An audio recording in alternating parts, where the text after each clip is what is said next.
તો નજર કરીએ દાહોદ ઉપર તો દાહોદ જિલ્લામાં વેકેશન પૂર્ણ થતા શાળાઓમાં શૈક્ષણિક કાર્યનો પ્રારંભ થઈ જતા ખાનગી વાહનોમાં વાહન ચાલકો દ્વારા ચલાવવામાં આવતી સ્કૂલ વાહન ચાલકોને તંત્ર દ્વારા કરવામાં આવેલ તાકીદ બાદ પણ કેટલાક સ્કૂલ વાહન ચાલકોએ સરકારી નિયમોનું પાલન નહીં કરતા દાહોદ ARTO દ્વારા ચેકિંગ હાથ ધરી મેમો તેમજ વાહન ડિટેન કરવાની કાર્યવાહી શરૂ થતા પ્રાઇવેટ પાર્સિંગ વાળા વાહન ચાલકોએ ટેક્સી પાર્સિંગ કરાવવાના સમયમાં રાહત આપવાની માંગ સાથે ARTO ને આવેદનપત્ર પાઠવી રજૂઆત કરી હતી। आज श्री RTO साहब की कचेरी में अमे अमरा स्कूल वाहन वर्गीवाळा जे गाड़ियों माटे मारकाकूट चाले छे कि आज अमे श्री साहब ने रजूआत करी है और अमे अरजी आपी है कि साहब अमने आश्रे 3 महीनानी मुदत आपो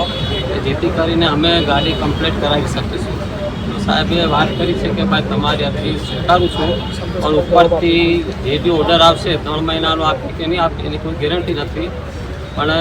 संतोषकारक अमने जवाब आप्यो है कि तमे जेम गणे तेम गाड़ी कम्प्लीट करावी मूकजो એટલે કોઈ વાંધો નથી અને છોકરાના હિત મુજબ તમે બી થોડું ધ્યાન આપો આ રીતે સાહેબશ્રી અમને સંમતિ આપી છે અને અમે બી સાહેબની જે માંગ છોકરાઓની જે બી કંઈ છે એનાથી અમે બી સંમત છીએ। ચાલુ કરી છે આરટીઓનો ટ્રાફિક પોલીસ સ્કૂલના લાવવા લઈ જવા માટે જે ઉપયોગ થાય છે વાહનો એ મોટર વાહન અધિનિયમ હેઠળના હોવા જોઈએ, એના નિયમો મુજબ જે છે એ મુજબના જ હોવા જોઈએ અને મહેરબાન વાહન વ્યવહાર કમિશનર કચેરીએ બે સર્ક્યુલર પરિપત્ર કરીને જે સૂચનાઓ આપી છે એનું પણ પાલન કરવું જોઈએ। એ અમારો ફર્સ્ટ ફેઝ હતો કે જે એને અમે પ્રાઇમરી રીતે એને અલગ અલગ ફેઝમાં આ દરેક વસ્તુનું ઇમ્પ્લિમેન્ટેશન કરાવીશું। એટલે આ પ્રાઇમરી ફેઝ હતો કે ભાઈ આને પહેલાં તો ટ્રાન્સપોર્ટ વાહનોમાં જ બાળકોના પરિવહન થવા જોઈએ। તો એ